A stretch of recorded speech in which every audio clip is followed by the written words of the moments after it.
দাম্পত্যের নজির, স্বামীর ইচ্ছা পূরণে কাঁধে নিয়ে 150 কিলোমিটার হাঁটলেন স্ত্রী। একেই বলে দাম্পত্য। স্বামী বিশেষভাবে সক্ষম, হাঁটতে পারে না, পঙ্গু স্বামীকে কাঁধে তুলে তীর্থযাত্রায় গেলেন স্ত্রী। তাও আবার কিছু পথ নয়, একেবারে 150 কিলোমিটার পথ স্বামীকে কাঁধে চাপিয়ে পার করলেন স্ত্রী। কাওয়ার যাত্রায় এই দৃশ্য মুহূর্তে প্রকাশ্য আসলেন নেটিজনদের চোখে জল। দাম্পত্যের এমন নজির সকলেরই রীতিমতো মুগ্ধ হয়ে গেছেন। এক সর্বভারতীয় সংবাদ মাধ্যম সূত্রে জানা গেছে, উত্তরপ্রদেশের মতিনগরের বাকারুয়া গ্রামের বাসিন্দা আশা এবং সচিন। গত বছর স্পাইনাল কর্ড সার্জারির পর থেকে আর হাঁটা চলা করতে পারেন না সচিন, শয্যাশায়ী থাকেন। দিন কয়েক আগে হরিদ্বার থেকে মতিনগর পর্যন্ত পায়ে হেঁটে কাওয়ার যাত্রা শুরু করেন আশা। তার কাঁধে ছিলেন স্বামী সচিন আর সঙ্গে তাদের 2 সন্তান। জানা গেছে, গত 13 বছর ধরে কাওয়ার যাত্রায় অংশ নেন সচিন, কিন্তু শয্যাশায়ী হতেই তিনি আর যেতে পারছেন না। অবশেষে স্ত্রী আশাই স্বামীর ইচ্ছা পূরণ করেন। এবার হাইলাকান্দিতে চলছে সার্ভে। বেদখল বনাঞ্চলের 8,000 বিঘা হাইলাকান্দির সংরক্ষিত বনাঞ্চল বেদখল মুক্ত করতে শীঘ্রই উচ্ছেদ অভিযান চালানোর সম্ভাবনা।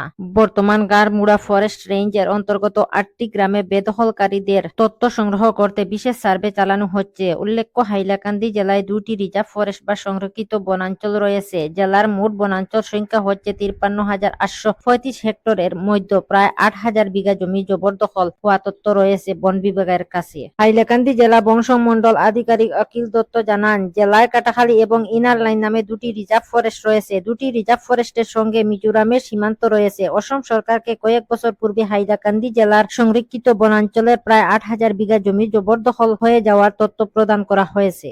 এক চাঞ্চল্যকর খবর, শ্রীভূমি তথা করিমগঞ্জের পাতারকান্দিতে এক মৃত ব্যক্তির নথি ব্যবহার করে এক বাংলাদেশিকে পাসপোর্ট পুলিশের জালে 2 ব্যক্তি ফারুক আহমেদ নামের একজন লোক আবেদন করেছিলেন পাসপোর্টের জন্য। পরে পুলিশ ভেরিফিকেশনের সময় সামনে আসে যে পাসপোর্টের জন্য জমা দেওয়া সকল নথি একজন মৃত ব্যক্তি। পুলিশের তদন্তের সামনে আসে যে মৃত ব্যক্তি ফারুক আহমেদের নথি ব্যবহার করে একজন বাংলাদেশিকে ভুয়া পরিচয় ভারতীয় নাগরিক সাজিয়ে পাসপোর্টের জন্য আবেদন করা হয়েছিল। পুলিশের অভিযান চালিয়ে বুরহান উদ্দিন এবং ফাইজুর রহমান নামের 2 ব্যক্তিকে গ্রেফতার করেছে। এই ঘটনা নিয়ে তীব্র চাঞ্চল্যকর সৃষ্টি হয়েছে।